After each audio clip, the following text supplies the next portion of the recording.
Babe, why do you keep staring at your phone, not enjoying the view with me? What do you mean? What are you doing there? GBFC Selects. What do you mean the view? What is it? I mean, yeah, the view's nice, but like GBFC Selects is live. Like I'm signing you up now, you know, Really? so that you can get involved, because I know that obviously you're going to want to win some money and get involved with the Chelsea picks. But I know nothing about football, baby. What do you mean you know nothing about football? You're telling me like this whole time we've been together, you've not watched a single one of my videos? Babe, who's Mason Mount? You can actually see what I pick. So if you don't know anything about Chelsea, which is mind-blowing considering you've watched all my flipping videos, you can see what I pick and just copy me, because you know my predictions are pretty good. Okay. Today's GBFC video.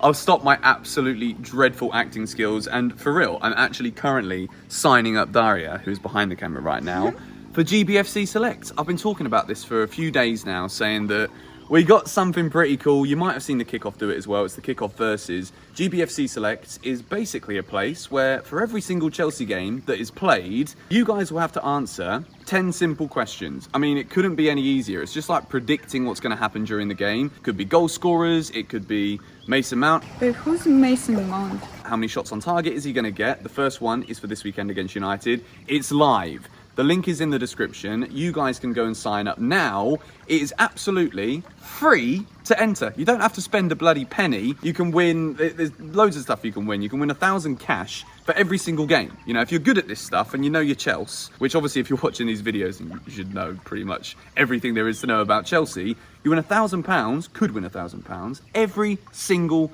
game. GBFC Selects.com. Terms and conditions apply. Of course, you've got to be over the age of 18, because technically, even though it's free, it's still technically gambling. So I had to let you guys know about all of that stuff. But it's live now. I've done my picks for the first round of games. You're going to go down to the link in the description. Then you're going to sign up. It takes about 15 seconds to sign up. Well, it took me 15 seconds anyway. It might take you 18, but I'm sure you've got a bit of time for that. And the best thing about this is it's going to be very interactive. There's a leaderboard so that every single week, those of you that are actually doing all right with the predictions, which if you watch my previews, then you should be okay. Because normally I get the team right, I get the score right, and everyone's a winner.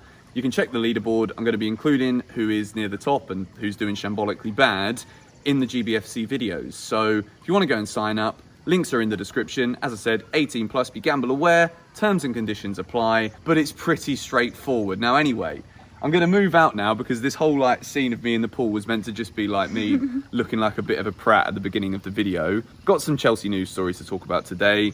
And as always, yes guys, welcome back to another video. Welcome to the George Benson Football Channel. I hope you liked the little intro. I said there's been something quite cool coming your way. So as I said in the intro, links are in the description. But let's get into the meat and potatoes of today's video, which is of course a Chelsea news video. We got 3 stories today.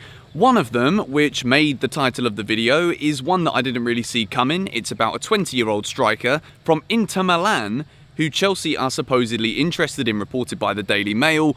We've also got the story about Erling Haaland. I know you can expect it pretty much every day here on GBFC, until we get that announcement like we had last summer, where Fabrizio Romano starts "Here we go" into everybody. Erling Haaland becomes a Chelsea player. We get the best striker in the world for the next 10 years. And we've also got a story that I'm going to start with today, surrounding a former Chelsea manager, where there were some stories coming out over the past few days that have since been absolutely ridiculed about Maurizio Sarri coming back to Chelsea. He had an agreement supposedly with Marina Granovskaya to rejoin Chelsea in January before Thomas Tuchel took over.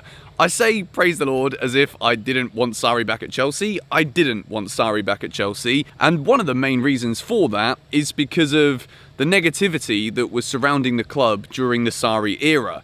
I will always say this, that talking about Sarri, I'll always be grateful for Maurizio Sarri. I wasn't one who fully understood what he was trying to do at Chelsea, and I think a lot of his ideas and visions were never really going to come into fruition at Chelsea Football Club, because whatever he's trying to do with the way that his teams play, it didn't suit our playing personnel. I don't think that the messages that he was trying to get across to the players ever really took full fold. With that being said, When we look back at that Maurizio Sarri season, despite me standing here today saying I'm glad that he didn't come back in January when that report was made, we did actually alright in his season. We won the Europa League with a fantastic campaign, beating Arsenal in the final in Baku by 4-1, and we also finished third in the Premier League, which quite frankly was a pretty decent season. But the thing with Sarri, and it's the reason why mainly I say that I'm very glad that he didn't become Chelsea's manager again, is the feeling around the club just wasn't nice. You know, there were too many people who had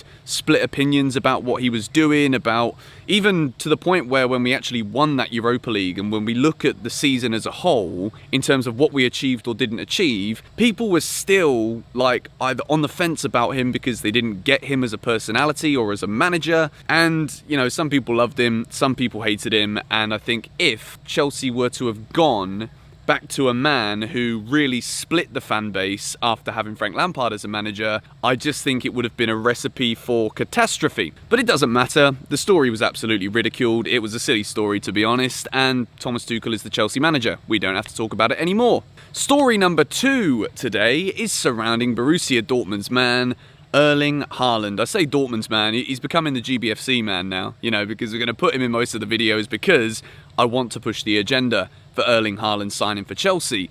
I do believe, if I don't talk about this one for too long, I do believe there is a concrete interest from Chelsea. If we look at what's been going on this season, it's quite clear that an out-and-out striker, a number 9 who can be relied on to bag goals week in, week out, is something that the club is probably looking for because right now we don't have it. We've got very good strikers at the club. Timo Werner, I still believe, is going to become a top-class Premier League and Champions League goal scorer for Chelsea.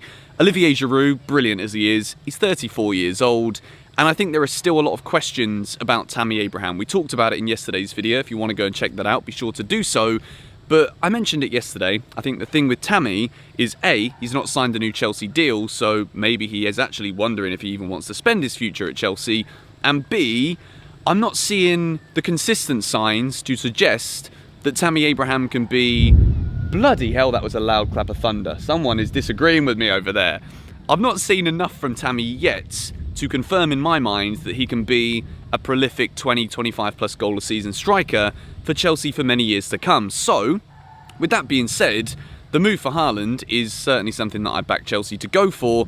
The news, and why I'm talking about this again today, is that Manchester City are supposedly going to be rivaling Chelsea for the Norwegian signature. Now, when we look at City, you know, I don't want to start making City news videos because that's not what we're bloody here for. They haven't got enough fans, to be honest. I wouldn't be able to make enough cash for the videos. But Sergio Aguero is supposedly going to be leaving Manchester City this summer. That would leave them with Kevin De Bruyne, who could probably play right back and still win City the league. They've got Gabriel Jesus up front, but it would make logical sense for Manchester City to go in for Erling Haaland. Am I worried about Manchester City securing his signature? Yes. However, the reason I think it actually could... Blimey, this thunder needs to relax, bro. The reason I think it might not be too much of an issue for Chelsea is because we've never really seen Manchester City go out of their way to splash in excess of, 50, 60 million on a player. Erling Haaland's signature this summer, considering he's got the release clause that becomes active next year, I think about 100 million euros would be enough. But at the same time, I say enough as if like it's not a load of flipping money. It's an absolutely bonkers sum of money. But when you think about what you're getting for 100 million euros, we've discussed it plenty of times here on the channel. We're getting a prolific goal scorer, a world-class striker already at such a young age. Will City be willing to kind of enter this bidding war with Chelsea for that kind of sum of money? I actually doubt that they will. And I think it would actually be more of a Man City kind of signing if they were to go for somebody maybe like Romelu Lukaku, who's obviously at Inter Milan right now. He's having a good season. But there are talks that Guardiola's actually interested in Lukaku. And if that is the case, thank you. We can go in with a nice clear run. Well, I say a clear run. We're probably going to have to compete with Liverpool, Barcelona, Real Madrid, just, 3 of the biggest names in world football. But we know that what Chelsea can do in the transfer market. We know Marina Granovskaya, she's a little bit of a boss. And I hope and I think that he will sign for the Blues. The final story in today's video is about a 20-year-old Inter Milan striker. We mentioned Lukaku, but this geezer is currently playing in the Inter Milan under-19s. He has yet to play a single game in Serie A, which is why I look at this one and I'm like, I don't know very much about Martin Satriano. I think I've just said his name correctly. Let me just check my telephone. Did I or did I not get that one right? Martin Satriano, yes, the man is from Montevideo in Uruguay. He's 187 centimetres, which is about the same height as me, which I kind of like that, to be honest. He's 6 foot, bit of a target man. He's got 5 goals in 9 appearances this season for the Inter Milan under-19s. It's one of those stories, it's come from the Daily Mail, where it's talk of like an interest, which is kind of like, you know, when you don't know if the cat's awake, so you kind of like poke it and then it still doesn't react, and then you got to like really scratch its head to find out if the cat's awake. I don't know how this is relevant whatsoever, but it is just interest. And supposedly, well, it's not really a surprise, to be honest, but Satriano is supposed to be flattered by the interest of both Arsenal and Chelsea. So, is this one going to happen? I have absolutely no idea. I've only even seen one report about this, and before I read that report, I had no idea that this geezer even existed. No offence, but don't really have the time in my life to be watching under-19s football in Italy at the moment. If someone can come and do half the other things that I need to do, maybe I can make a little point of going to watch Martin Satriano on YouTube. But until then, it's just, you know, it's nice to see Chelsea involved in these little conversations regarding young talented players again. We're building a very young squad. It is certainly still looking like a squad for the future. And, you know, I don't know if it's just because he's South American and he plays for Inter Milan under-19s, but even though I don't know very much about the striker, I think it's exciting to look towards Chelsea's future, that we're still being linked with young players from across the continent. So, if you know anything about Martin Satriano, maybe you're also an Inter Milan fan as well as Chelsea, let me know about the player in the comments down below. If there is any other stories or any developments with this one that materialise, you guys know you'll be sure to find out here on GBFC in a brand new Chelsea news video. That is all that we have today. I want to say a massive thank you if you've already subscribed to GBFC and hit the like button on this one. And if you want to go and join GBFC Selects, as I said, it's free to use and it's something that I'm going to be involved in the videos on a weekly basis. There's a few other people doing it. I think United Stand do it, AFTV do it, the Kickoff also have one as well, and I would love to see you guys over there. And if you do join, it directly supports me. It's the first proper sponsorship I've had here on the channel, and it is something that I know all of us are going to want to get involved in if of course you're over the age of 18. And if you guys are doing good, I will be sure to feature you in the GBFC videos. But thank you guys for watching. I will see you all tomorrow as we start building towards the Manchester United game. Come on, you Blues. What do you mean, who's Mason Mount? He's the best attacking flipping midfielder in the Premier League.